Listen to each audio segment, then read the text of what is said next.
ராமா, நீ ஒரு நாளும் பொய் சொன்னதே கிடையாது, இனிமேலும் நீ பொய் சொல்ல போவதில்லை. இரண்டாவது, பிறர் மனைவியை இச்சித்தல், இதுவும் உன்னிடத்திலே கிடையவே கிடையாது. இந்த அவதாரத்திலே ராமன் எப்படி இருக்கிறான்னா, அந்த ஏகதார விரதம் என்பதிலே அவன் உறுதியாக இருப்பதனால் இதுவும் உன்னிடம் இல்லை என்பது எனக்கு நன்றாக தெரியும். ஆனால் மூன்றாவது ஒரு பெரிய ஒரு குற்றம் இருக்கிறது, அது உன்னிடத்திலே வந்து சேர்ந்து விட போகிறதே என்று எனக்கு பயமாக இருக்கிறது.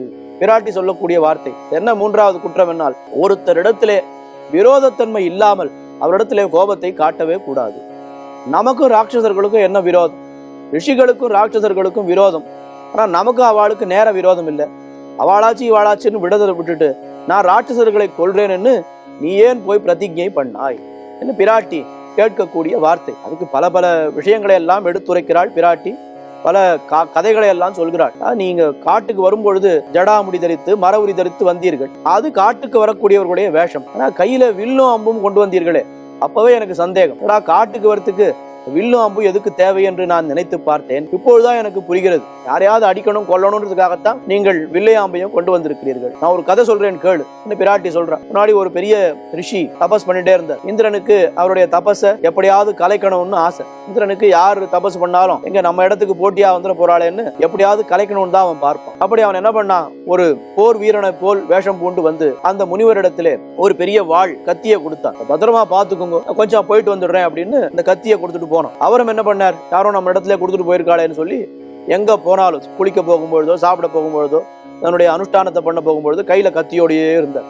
இவன் கொடுத்துட்டு போனவன் திரும்பி வரவே இல்லை. இந்திரன் அந்த கையில கத்தியை வச்சுட்டு அவருக்கு என்ன ஆயிடுத்துன்னா, கத்தியே பார்த்து பார்த்து கத்தியோட பழகி அவருக்கு என்ன ஆயிடுத்துன்னா, அதுக்கப்புறம் யாரை பார்த்தாலும் வெட்டணும் குத்தணும் என்ன ரொம்ப கெட்ட காரியங்களை எல்லாம் பண்ணி பாப செயல்களை எல்லாம் பண்ணி அவர் நரகத்துக்கு போனார். ஒரு கதையை பிராட்டி சொல்லி, இந்த வில்லோட நீ வந்ததுனால தான் இப்படி எல்லாரையும் நான் கொல்ல போகிறேன்னு நீ வார்த்தை கூறுகிறாய். அதனால இந்த வில்லோட வந்தது நீ பெரிய தப்பு, நமக்கு தேவையில்லாத வேலை. நாம வந்தோமா, வனவாசத்தை பார்த்தோமா, 14 வருஷத்தை முடிச்சோமா, மறுபடியும் அயோத்தியக்கு போனவான்னு இருக்கணுமே தவிர நான் போய் ராட்சசர்களை கொள்கிறேன்னு நீ ஏன் வாக்கு கொடுத்தாய் என்று பெருமாளை பார்த்து பிராட்டி கேட்கிறாள்.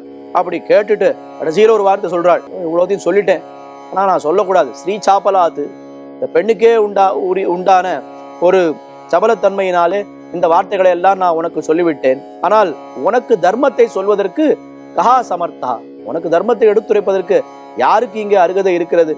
விசாரிய புத்தியா, நீ உன்னுடைய புத்தியால் ஆராய்ந்து சஹா அனுஜேனது, உன்னுடைய தம்பியோடும் நன்றாக கலந்து எது தர்மமோ எது நீ செய்யணும்னு நினைக்கிறாயோ அதை நீ சீக்கிரமாக செய்யன்னு கடைசியிலே பிராட்டி விண்ணப்பித்தாள்.